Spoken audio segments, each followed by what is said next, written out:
back to another video. And today I'm going to be watching scary videos with my friend. It's an hour long, I think. Oh, where'd it go? It's gone. Okay, that was strange. Well, it's diddly darn. Oh, gone. Go away.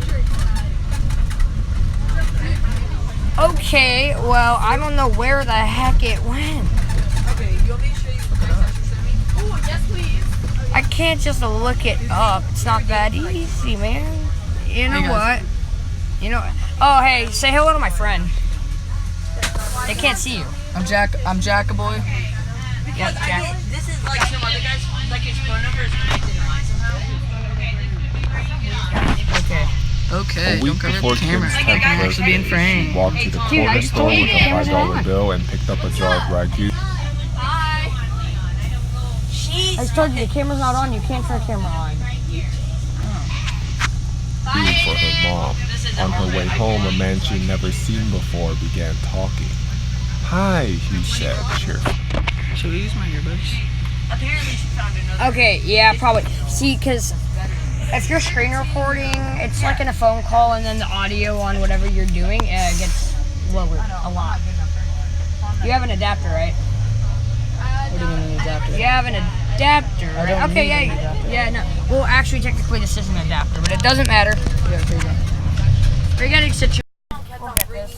Eventually. "My name is Dr. Ramsey. I'm a pediatrician.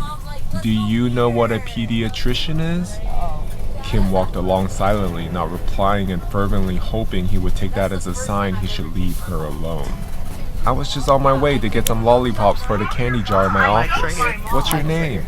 Thankfully, they were nearing her house, so she ran forward and went inside. Kim didn't know it then, but that was the beginning of a very long and very scary ordeal. Very It scary. didn't take long after that for Dr. Ramsey to begin showing up. He would drive Hold up, that's how you start off a video. Little did she know it would be a very long, scary ordeal. Oh, by nearly every day, smiling and waving. Kim told her mom, who said maybe it was on his way home from work. But then the phone calls began. Kim's dad asked about the day Dr. Ramsey followed her home, and if she talked to him. He said she wasn't in trouble, but that she needed to tell him the truth. Kim told him no, and he asked if she was sure or if she could be forgetting something. She said no again, and he frowned, then asked, "Then how does he know your name?" Kim didn't know. It turns out that was not all he knew. He knew her sister's name as well. Neither Kim nor her sister were allowed to answer the phone, and he called several times a day. Then one night, one of Kim's brothers told them that he was telling their parents that he was going to hurt her and later her sister. Things got complicated after that. Kim's dad called the police, but as this was before there were any stalking laws, there was not a lot they could do. They told the parents to call back if he tried anything. Oh, dang. Kim's dad then called a friend of his who happened to be a cop. For the next month, her dad's friend escorted. Oh, wait, let's go back a bit. They told the parents to call back if he tried anything. Kim's dad then called a friend of his who happened to be. They have the same exact face. What? I mean, different shades of mustaches, but the animators got a little lazy. The face shape's a little different. Yeah, definitely. Wait, and the eyebrows.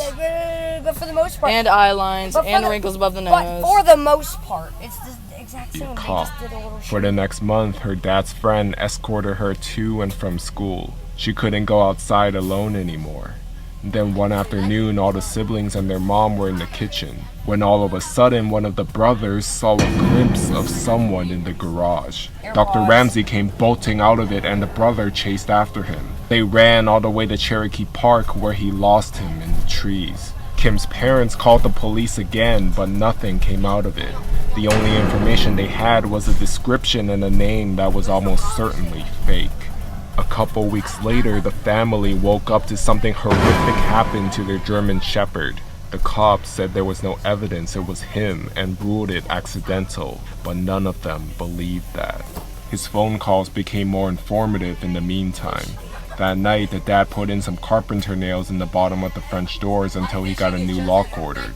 Her parents had to go to a company event for her dad's work, and the older brother was at a skating event, so only the 3 younger ones were home. Suddenly, the top of the French door swung inwards, and in the few milliseconds before the nails in the bottom caused them to snap back, Kim could see his silhouette.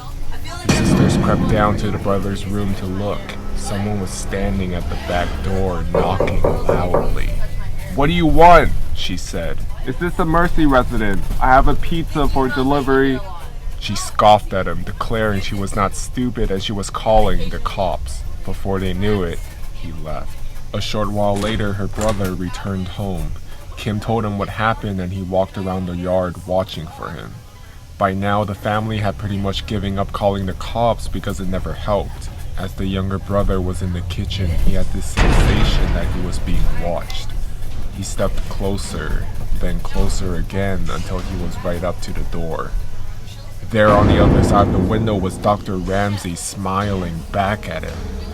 He turned to yell for his older brother, but when he looked back again, he was gone. They went out again to look for him, but didn't see him anywhere. A week later, Kim was at school and the kids were outside on the playground during recess. She was swinging upside down when she saw that familiar blue car cruising by, moving slowly. Come here, Mr. Children. Get in my van. I like candy. Oh, man. There he was, smiling and waving. He called her name and Kim ran to the teacher and told her.